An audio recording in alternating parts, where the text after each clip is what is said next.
Thank you for choosing Axxess On Demand. Axxess believes in continuing education, and we create content to empower you to learn and grow anytime, anywhere. Let's get started. Hello, everyone. Thank you very much for joining me today. My name is Mike Carr. I'm the Director of Training and Education here at Axxess. My background is as a physical therapist, but I've been involved with the educational side of things here for the past several years. So happy you could carve out a little bit of time out of your busy days to join me today so we can talk a little bit about the clinical impacts for PDGM success. So PDGM is not new by any means any longer, but still certainly something that we need to stay mindful of and focused on, and there's always opportunity to hear it again and again and just ingrain it more deeply in our minds and in our consciousness, I think. So hopefully this is time well spent, and we'll go ahead and get started. So first of all, we are able to provide you with 0.5 or half continuing nurse education credit for today's session. So it'll be a 30-minute-ish session. I tend to talk a little too much, so it might be a couple minutes over, but be in that ballpark. So to receive that, you obviously need to be here at the beginning, which you are, and stay in attendance for the entire session. So go to webinar, tracks who's with us and who, when people leave and all that. So we'll have that list at the end of today's session. And we'll actually be distributing those through our Axxess training and certification platform. So if you use Axxess, you have training certification on your Axxess planner. If you don't use Axxess, that's okay. We'll go ahead and create an account for you and let you know when that's happened. And then we'll also let you know when we have the CEU posted there. The final requirement for the CEU is to pass a couple question long assessment, which I promise will be quite reasonable, and also evaluate the presentation. So, but we'll explain all that in the email that we'll send out later on this week. So the objectives for today is really just to deepen our understanding of PDGM. So we'll at the end be able to understand the history of home health prospective payment reimbursement. So even though PDGM has different letters than PPS, it still falls in that same realm, right? It's still a prospective payment. We get paid at the beginning for what we think that patient looks like, or what CMS thinks that patient looks like, and what it's going to involve for services to get that person better. So it's still all prospective payment system. It's just been kind of upgraded to the newest model. So we'll be able to, at the end, to be able to articulate the components of PDGM reimbursement, what variables come into play, and then also kind of understand some best practices to ensure clinical, financial, and operational success. So they're also interwoven in home health, that you can't have success or failure in one area without the others being tied to it as well. So hopefully that becomes clear as we move along. So let's start with a little bit of the history or the evolution of kind of how did we get here. And I noticed already that we have a typo. That's my fault. That first number in the top left should be 2000. So in 2000, well, that was when we went away from a fee for service, where we really got paid for the visits that we did, and moved to a prospective payment system where we paint a picture through OASIS and now through claims to some degree of what do those patients look like, and CMS bases our reimbursement on that information that we give them. At that point, it was 60-day certification periods was all that was in our lives.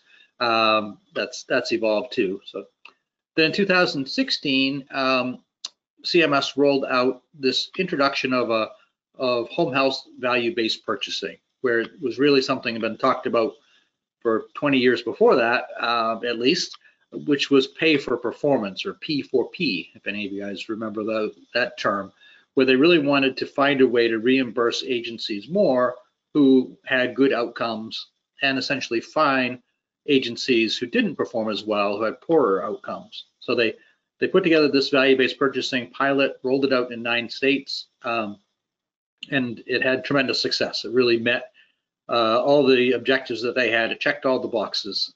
They had better outcomes, saved money, more happy patients, happier referral sources.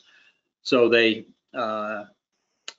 realized it was a win-win all the way around. So then on top of that, in 2020, or partway through that pilot, 2020, is when PDGM got introduced to us. So we spent 2019 thinking that our biggest problem in 2020 was going to be PDGM because none of us knew what COVID meant. So it certainly got swept under the rug a little bit, but it was certainly the pivot in our payment system in 2020. And at that point, we went from the 60-day certification periods to the 30-day payment periods, phased out the wrap that we used to get, where we used to get some of the money at the beginning and most of the money at the end, and eliminated the dependency on therapy thresholds to really drive a lot of the payment. So those were some of the highlights of PDGM. Then in 2022, we moved away from the wrap to the NOA, and no money tied to it. We just need to claim that patient as our own. But also at that point, they introduced the fact that there was going to be a national rollout of value-based purchasing in the final rule. So it worked so well that they abandoned the pilot project early and said, well, if it works that well in 9 states and we're saving money and having better outcomes, let's just go ahead and make everyone do this, or give everyone the opportunity to do this. Let's be optimistic, I guess. So then 2023, last year was really the first year of value-based purchasing, our first performance year, where what we had for outcomes and hospitalization rates and everything were measured, and how we performed with that will show up in our payment in 2025. So there's always going to be that gap year in between our performance year and then our payment year, which makes sense because it's a lot of calculations and it can't be done, overnight on December 31st. So there'll always be that delay, and how we perform will always be impacting our payment. So how did we get here, and why did we have to, or did CMS decide we had to add this kind of layer of complexity, which is the Patient-Driven Groupings Model, what PDGM stands for. Well, MedPAC, who advises CMS, thought that from looking at the data that there were agencies had low margins on those people listed in the left-hand column. I won't read the whole thing to you, but essentially people who had chronic care or a variety of problems that were difficult to deal with, home health organizations didn't fare well financially with those patients. So there was a tendency to try to not take them under care and underserve them. So to avoid that, they tried to balance the tables out better, to move away from the therapy piece, where those were the cream of the crop patients. If you could get someone who had a therapy diagnosis and would have a lot of therapy visits and have good outcomes, so a total joint patient, for example, and by virtue of taking all those patients, it was easy to ignore some of those kind of chronically ill patients. So PDGM came along with the idea of trying to kind of better align payment with cost. So we're going to try to come up with a better system to understand what patients look like, and based on what they look like, we're going to reimburse you differently. And we'll look at all the variables here in just a second. So trying to make it, in their words anyway, fair compensation for home health agencies. This was all a budget neutral shift from 2019 to 2020. There wasn't any less money paid out in 2020 for home health based on PDGM. It was just a redistribution of kind of where it all went. So again, better access for those more acutely ill patients, and more grouping, more specificity into what was being looked at.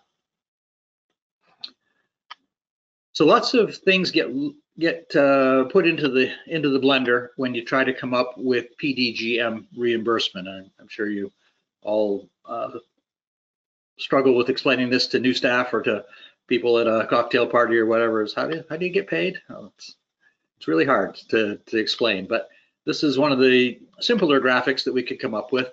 It's really these 5 different variables and how they all interact with each other. So starting off with the 12 different clinical groupings. So what's the primary diagnosis for that person? What's the focus of care? that's really going to set the stage for where your reimbursement's going to be.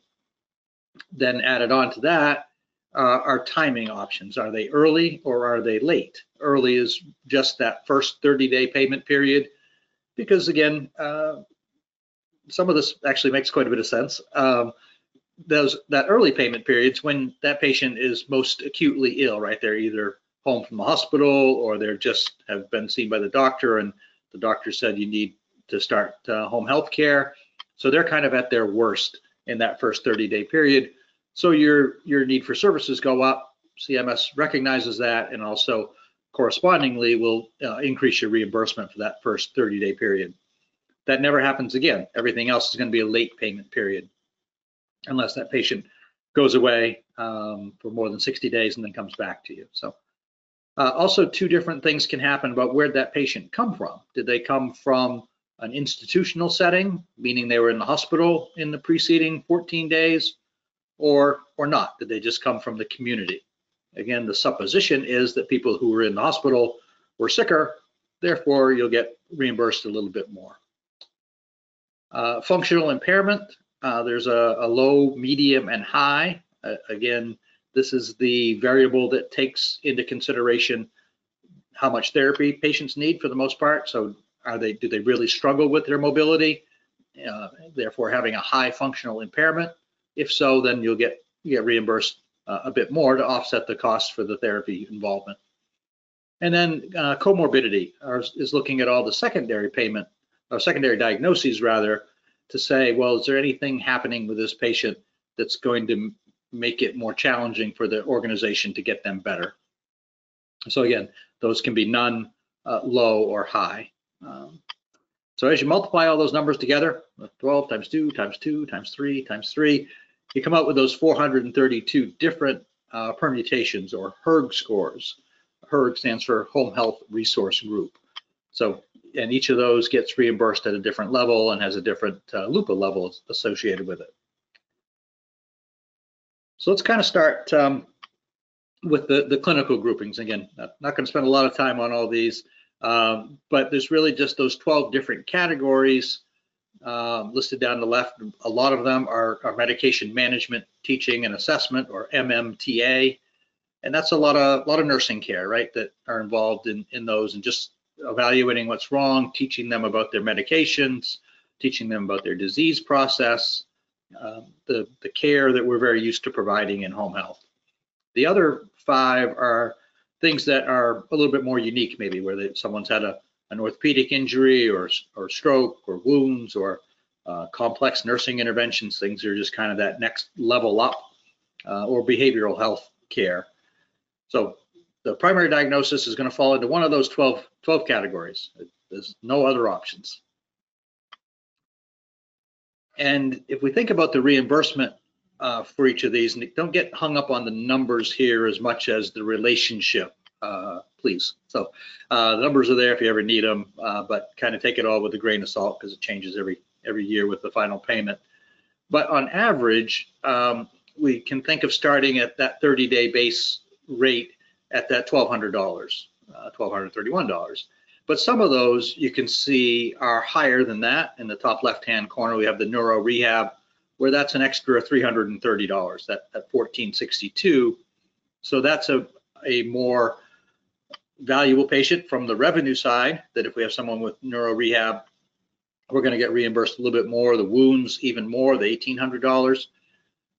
But again, that makes sense if you think about it, because your costs are going to be higher. With the wounds, you'll have the supply costs. With neuro rehab or musculoskeletal rehab, you'll have therapy costs. Whereas the reimbursement with something like the MMTA, cardiac and circulatory, you're going in and teaching someone who has CHF as a primary diagnosis. You don't have a lot of those additional costs that involved there all the time. So that's why there's a difference for reimbursement for each clinical group. So then when we factor onto that the resource or the admission source and timing, things again, as I mentioned earlier, can get skewed upward. We can get paid a little bit more based on those variables. So if we think of the lowest reimbursement being someone who's a late payment period, who also came from the community. So it's not the first 30 days, and they haven't been in the hospital in the preceding 14 days. So it's someone that we've had for a while and who has not been in the hospital recently. That's kind of the baseline. That's the lowest combination. And then from there, if we say, well, they're still late, but they came from the hospital, we'd get an extra $1,000. Or if they were at that baseline and they were late community, but turns out that the payment period we're talking about is the early community, that very first one, that'd be an additional $700. And same from late community to early institution, the full spectrum change, full range change, that's a difference of $1,100 or $1,200 almost. So again, numbers, don't get focused on the numbers, get focused on the relationship that there's more. That's why your reimbursement, your HERG score, case mix weight is different for each payment period, because of all of these things that get put into the recipe to determine where your reimbursement is going to be. So this stuff, information really comes from the claims. You can surmise a lot of it from OASIS. There's OASIS items that come very close to those same things that they look at on claims. It's just the claims can see more than what we can see on OASIS. Forgot to mention at the beginning that if you have questions for me, please go ahead and put them in the question panel on the right, and we'll follow up with those after the session. The chat panel doesn't really help us a whole lot, but the question panel will make sure that they get captured for me to follow up with you later on today or tomorrow. Then when we, again, think about that functional impairment, what I talked about, where it's low, medium, or high, again, I probably said this before, don't get absorbed by the numbers, but more think about the relationship or the changes there. If you score them low, where you've completed that OASIS, and it's primarily the M1800 questions, M1033 is also in the mix there, but if you don't take that seriously, or your field staff doesn't take that seriously, and they say, well, no, they dress fine and bathe fine and transfer fine and ambulate fine, they'll come out in that low functional impairment range, meaning they dress and bathe like you and I do. It's not a burden for them. If that's accurate, that's fine. That's what you need to do, and that's okay. But if that's not what they really were like, if really the OASIS had been underscored and they should have been low, or it was dramatically underscored and they should have been high, then you're leaving behind dollars that you should have, that you deserve, because you really are, the burden is on you to make sure that you're painting an accurate picture so you can present that to CMS so you can get reimbursed correctly. So you can see that there's a lot of money at stake here by being sloppy or lazy or incomplete with OASIS. If we think of that $446, that's for one payment period, so it's $900 per 60-day certification period, and if you see them 2 or 3 certification periods, it can really be a huge difference. Comorbidity, if you spend any time in your life thinking about comorbidity impact, it's probably not time well spent, because the opportunity to generate extra reimbursement there is very difficult. So just trust the system that will kind of take care of itself as far as comorbidity is concerned. Certainly LUPAs are an issue, and they're addressed in PDGM by each of those 432 HERG scores that I mentioned. Each have their own LUPA level, whether it's 2 through 6. Many more are 2 or 3 than there are 4 or 5 or 6. So it's usually in that range. Keep in mind when we talk about LUPAs, that's if you do that number of visits, you will get your full reimbursement. So it's that number or higher. So if you see in your EMR, or you see somewhere that the LUPA threshold is 3, that means you need to do 3 visits in that 30-day period to get your full payment.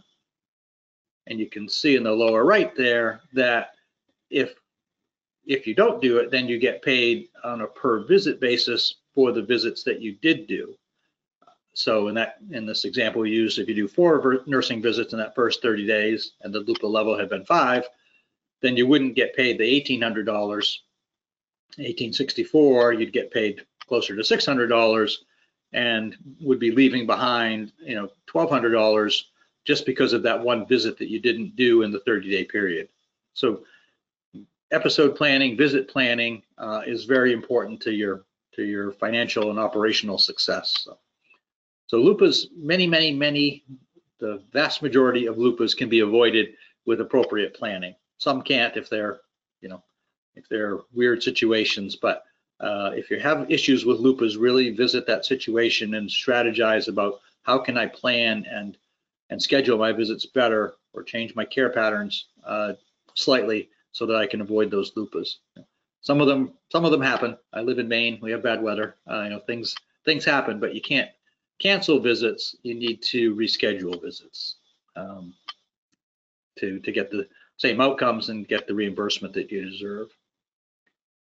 So planning is really the key to success with many things in life, I guess. Don't need to get philosophical, but the better we plan, then the more prepared we are, the more likely we are going to be successful with whatever we're trying to do. And certainly home health care and PDGM falls very squarely on that plate. So plan for outcomes and financial success. So we'll break this down, each of these 5 steps, and one by one. So for every visit, you really need to put in that work. You need to put in confirming the time with the patient to make sure that you're not just going to show up and they're not home, or they're not available, or they're not feeling well, or whatever. So it comes down to communication. Certainly, I promise not to read the whole slide to you, but understanding the conditions of participation, that you need to provide a skilled visit on every note, and you need to document what you did for skill and interventions and your findings, and communicate with the rest of the care team, plan for your next visit. All those things that we learn about in PT school or nursing school, carry over to home visits as well. So you really need to check off all those boxes on each and every visit. Every visit needs to stand alone. They need to be part of the plan moving forward, but there's no margin for ineffective visits or unnecessary visits. So again, planning, coordinating care conferences, particularly during as you near the end of a 30-day payment period, whether that's going to end the certification period or it's just the transition in the middle, making sure you understand what everyone else, all the other disciplines, are planning for the next 30 days. Maybe you're better off to discharge than you are to do a recert and have that next 30-day payment period be a LUPA. So maybe it's better to do a couple more visits, even though it costs money, but you're not trickling that into a recertification period or into the next payment period where you really don't have the ability to get beyond the per visit payment. Focus of care, again, because of how important the primary diagnosis is in PDGM, always be mindful of the fact that if your primary diagnosis has resolved, you need to have a new, more accurate primary diagnosis, particularly if it's something that you anticipate resolving. Problem A is going to get better, but problem B is going to still be there after problem A is done. Make sure you update your documentation so that primary area of focus is captured, so that therefore your PDGM reimbursement will be reflected as well. It won't change for that current 30-day payment period that you're in, but it can change for the subsequent payment periods. Nothing we do, even if we have a SCIC and we have a unplanned change of focus there, that won't change your payment period for the current payment. It'll always be the next one.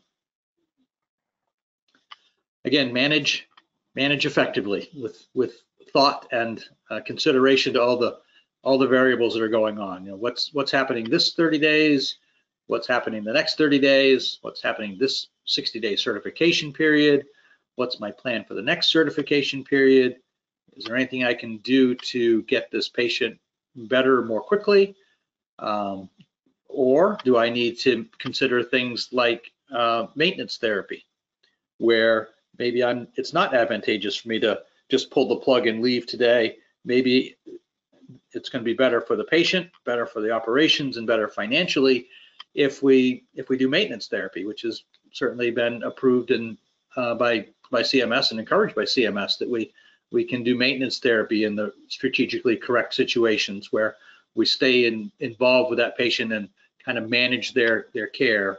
I think of someone with MS or ALS, one of those kind of debilitating neurological type problems. Maybe they don't need me every day or every week, but maybe they need me every couple of weeks to help them manage the decline. Maybe they go from, stand pivot transfers to maybe now we need to get a slide board in, or maybe they go from a slide board to a Hoyer lift. So helping manage that situation to keep the patient and the caregivers safe falls under that maintenance therapy piece, which again, those are all very legitimate visits. They count towards your LUPA threshold, just like any other type visit would as well. So lots of opportunities to think outside the traditional box maybe. Making sure you have a super solid QA process, QA or QI, whichever term you like better, to make sure that we're doing the right things for the right patients at the right time, but really also to correct any things that aren't going well. As we move more towards value-based purchasing, certainly our outcomes are more and more important all the time. But again, things like LUPAs or inaccurate OASIS assessments, all those things need to be identified so that we can make changes where we need to. We can't change what we don't measure. And then billing. Billing's obviously the final step in the whole process and needs to be tight and timely, so we get in the revenue that we've earned in a timely fashion. So a little bit easier now that we don't have wraps and final claims, but again, need to make sure all your documentation's complete, your orders are sent out and received, all the interim orders are signed, everything stays tidy and compliant, which is easier said than done sometimes, but it's certainly, if that's a weak link in your whole process, the time you spend on that to tighten that up will pay itself back time and time again. So just a couple more slides to go through quickly. Time goes fast. So just because you have lower revenue doesn't mean that that's going to be a financial loser for you.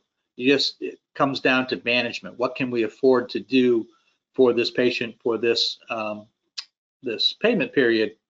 And again, it comes down to really thinking that through as each payment period being its own cost center, understanding what it costs you to provide a nursing visit and a therapy visit and a home health aid visit, and really just doing the math and saying, well, what can I afford and what can't I afford? So we've all had that plan of care come across our desks where the case mix weight is low, therefore the reimbursement's low, but the care team wants to do a lot of visits.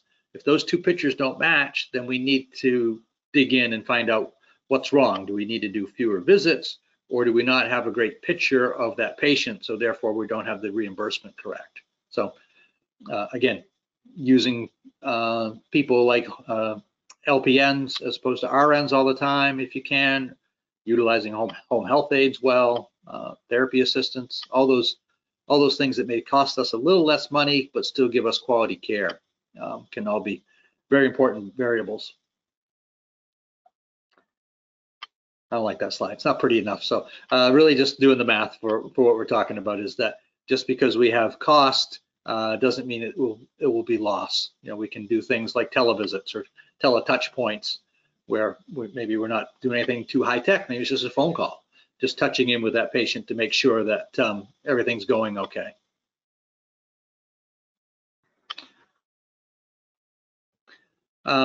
Here's a slide that I include a lot in my presentations.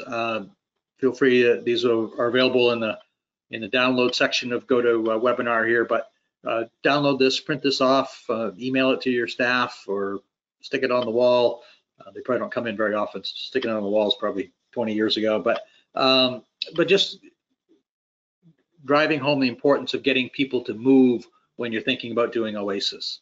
So this really just kind of goes room by room and saying, well, don't just explain to me how you do this or answer my question A, B, C, or D, but really show me how you do all of these things in all of these different environments. You can't do OASIS in the living room. You need to be in the bathroom and in the bedroom and the living room and the kitchen and everywhere else that they can get to really get a full understanding of how functional they are or how functionally limited they are.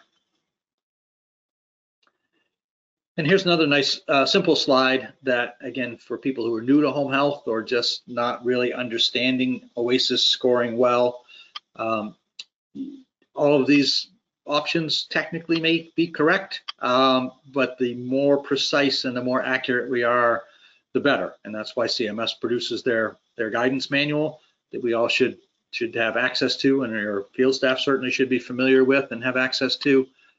Because the more accurately we score OASIS, the better everything else works, everything that comes from there. So whether that's outcomes or PDGM reimbursement or value-based purchasing, if we're giving them poor information at the beginning, then we're going to get poor star results, or we're going to get lower reimbursement than we deserved, or we're going to get surpassed on the value-based purchasing by others. So the better we understand that we need to read all of the answers and say, well, yeah, you could make an argument that it's dark red, but maybe as we collaborate with one another, we come to the right answer, which in this case is passion red. So again, maybe another slide you print and share with people, just as a talking point in a staff meeting or somewhere along the way. But it is a simplified way to look at things. So as we kind of step back and summarize all the words I've spouted out in the last 31 or 2 minutes, really just need to understand it. We can't do well with PDGM if we don't have a solid understanding of how it all works, why it's set up the way it is, what goes into the recipe. And the more we understand it, the more your field staff understand it, the better it will all be functioning and working for your organization. So it's, if I can help, if anybody can reach out to consultants or to EMR or to me or whoever you need to get a better explanation or understanding if you need it. But hopefully this was a step forward by hanging out with me for the last half hour. But certainly planning visits according to reimbursement. So we can't do the same thing for all patients because they're not all the same. That's why our care plan needs to be individualized, and our treatment visit pattern needs to be individualized specifically to that patient, because what worked for one patient may not be the right pattern for the next patient, and it also may not fit with the reimbursement that you have. Prevent avoidable LUPAs, that's important and relatively easy to do. It really just takes understanding on everyone's part. The field staff needs to understand what a LUPA is, why it happens, and really showing them the numbers, I think, of what's the impact of that LUPA. Well, it really leaves behind $1,200. Well, that's why we can't have nice things, because you have LUPAs, popping up when they don't have to.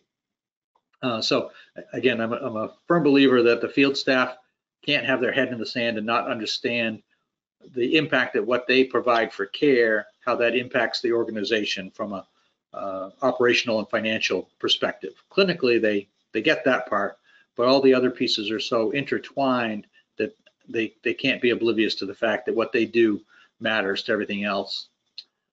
And then again, rely on technology. It's getting harder and more complicated every day. It used to be relatively easy maybe to see if someone had more than 10 or less than 10 therapy visits and kind of understand, well, that makes a couple $1,000 difference in what I'm going to get reimbursed. But that ship has sailed. It's harder than it used to be. So we can't be too burdensome on ourselves to think that we can keep it straight and our field staff can keep it straight. So really rely on technology and business intelligence kind of tools to help organize all that data for us, so we can spend more time, making the changes we need to make. If we spend all of our time looking for the problems manually, we don't have any time to deal with them. So one last slide. Again, if you have any questions, let me know. My name again is Mike Carr. That's my email address at the top, mcarr with 2 R's at axxess.com. And I, again, promise I'll be attentive to get back to you. The QR code on the left will take you to our training and certification platform. Again, that's kind of where you're going to be steered to get your CEU certificate in a few days. But that's also free for anyone who would like to poke around and take any of the training that we have there. This webinar will be posted there in a few days as well. And then the QR code on the right takes you to the Axxess Learning Hub, which has got some on-demand videos and some other hopefully interesting information there too. So again, thank you very much. I hope this was helpful, and enjoy the rest of your day.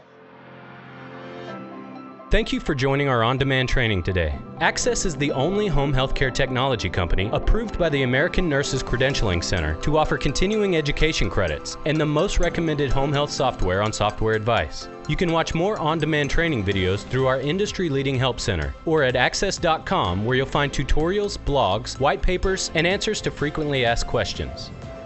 Axxess, empowering care anytime, anywhere.